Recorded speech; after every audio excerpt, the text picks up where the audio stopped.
70 years ago, the nuclear bombs dropped over Hiroshima and Nagasaki exploded and to this day remain the only use of nuclear weapons for warfare.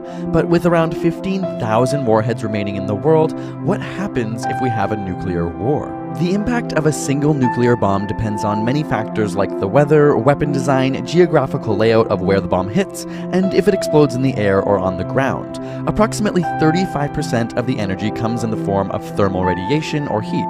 Since thermal radiation travels at approximately the speed of light, the flash of light and the heat come several seconds before the blast wave, and this causes flash blindness to anyone looking, a temporary blindness of a few minutes. With a 1 megaton bomb, which is 80 times larger than the Hiroshima bomb, but much smaller than many modern nuclear weapons, those 21 kilometers away would experience flash blindness on a clear day, and even up to 85 kilometers away on a clear night.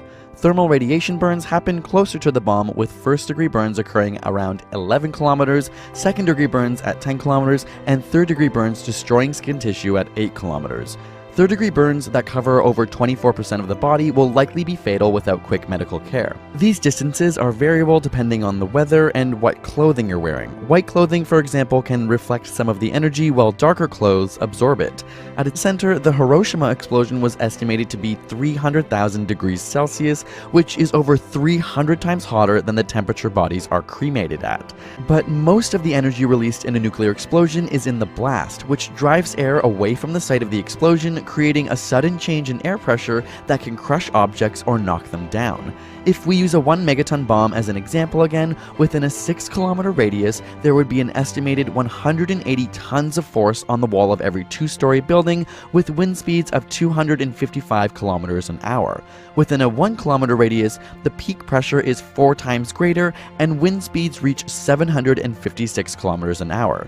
The human body can endure this amount of pressure, however, the winds would create fatal collisions with nearby objects, so deaths would largely be from collapsed buildings. All this at 1 megaton. Compare that with the largest nuclear bomb ever detonated, the 50 megaton Tsar Bomba dropped on an isolated island in Russia, and you're looking at 3,333 Hiroshima bombs combined. If you happen to survive all this, now you have to worry about radiation. Now, not all radiation is harmful. We're exposed to different forms of radiation every day, like our phones, but ionizing radiation at the center of a nuclear bomb has enough energy to rip electrons from atoms.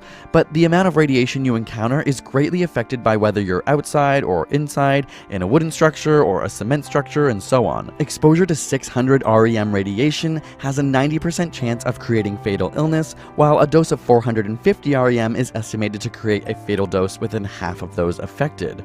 But even those who recover still suffer long-term.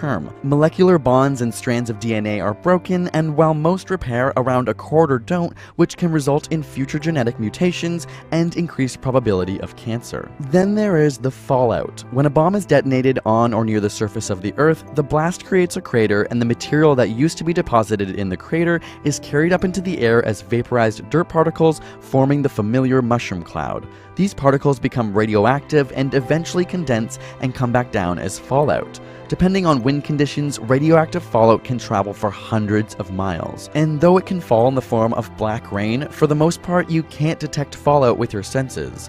Luckily, fallout radiation decays fairly quickly, and within 2 weeks, material will have declined to about 1% of its initial radiation level. But you would have to stay in a shelter until then. So what if a multi-bomb nuclear war broke out? A recent study imagined what 100 detonated warheads, the approximate size of a Hiroshima bomb, would look like if India and Pakistan went to war. These two nations have relatively small stockpiles of weapons compared to countries like the US, Russia, and China. However, this would still do huge damage. After the nuclear exchange, 5 megatons of black carbon would immediately enter the atmosphere, causing global temperatures to fall and receive 9% less rain annually. Though these changes sound small, they could be enough to trigger crop failures and famine. A separate study estimated 2 billion people would starve in the wake of a 100 A-bomb war.